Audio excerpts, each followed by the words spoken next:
Parkinson disease adalah sindrom neurodegeneratif yang melibatkan beberapa motorik dan non-motor sirkuit saraf.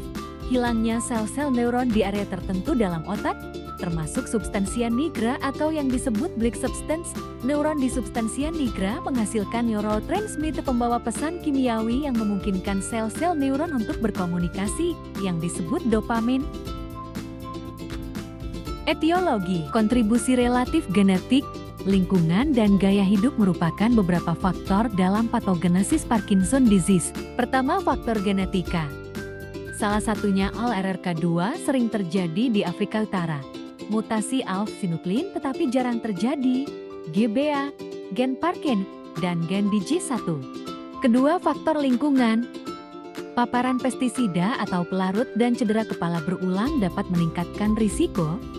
Insiden ini dipengaruhi oleh perilaku seperti merokok, penggunaan hormon pasca menopause, dan asupan kafein. Ketiga, faktor lainnya. Rata-rata kejadian usia seringkali pada usia 60 tahun dengan perbandingan frekuensi kejadian lebih tinggi pada pria dibandingkan dengan wanita 2,0 banding 1,3. Patofisiologi penyakit Parkinson PIP disebabkan oleh degenerasi neuron dopaminergik di substansia nigra pars compacta SNC yang menyebabkan ketidakseimbangan dalam fungsi ganglia basal, termasuk striatum, globus pallidus, nukleus subthalamikus, dan substansia nigra pars reticulata. Jalur motorik terganggu sehingga muncul gejala motorik khas Parkinson.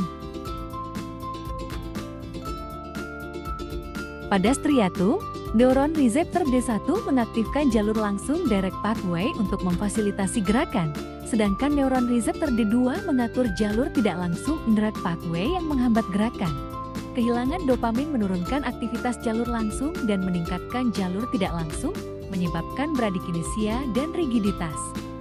Tremor pada PP melibatkan gangguan tambahan pada jalur ganglia basal dan jalur cerebellum. Aktivitas ritmik abnormal di talamas akibat disfungsi kedua jalur ini memunculkan tremor istirahat khas pada pasien Parkinson. Tanda dan gejala.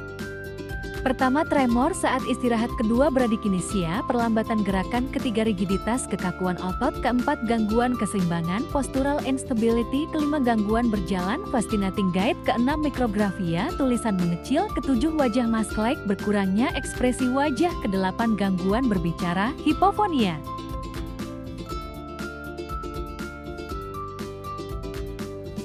Interpretasi klinik. Gejala utama bradykinesia tambah minimal 1 dari tremor istirahat atau rigiditas. Pengecualian penyebab lain, singkirkan kemungkinan stroke, tumor, atau efek samping obat. Respons terhadap terapi, respons baik terhadap obat dopaminergik. Contoh, levodopa mendukung diagnosis.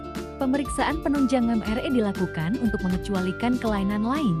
Biasanya normal di fase awal PP.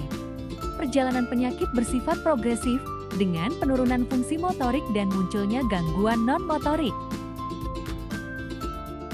Terima kasih. Jangan lupa untuk selalu jaga kesehatan.